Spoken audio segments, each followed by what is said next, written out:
La naissance était un hasard. Mais si je tombe demain, reprenez le flambeau et poursuivez la lutte jusqu'à ce que vous atteigniez la victoire.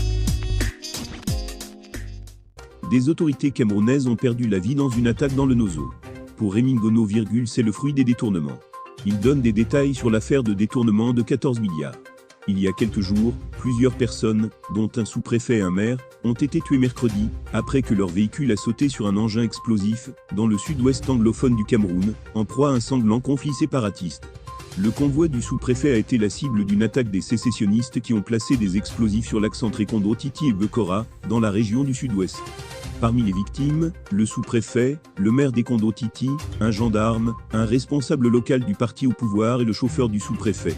Seulement, cette guerre qui fait autant de victimes, dans le Nozo aurait pu être moins pénible pour l'armée camerounaise et les autorités, si la corruption et les détournements de fonds ne sont pas passés par là.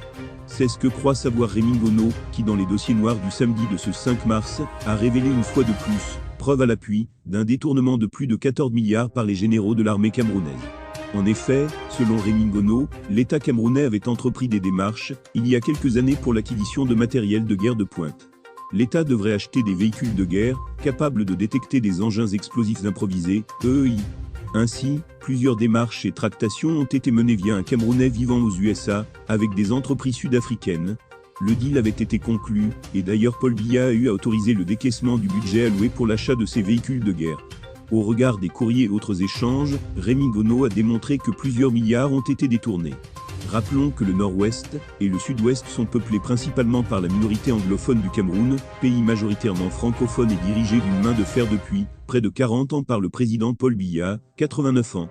Depuis 5 ans, après la répression de manifestations pacifiques accusant Yaoundé d'ostracisme à l'égard des anglophones, séparatistes armés et militaires s'affrontent dans un conflit meurtrier qui a tué plus de 6,000 personnes et en a déplacé environ 1 million, selon le Centre de réflexion international Crisis Group, ICG.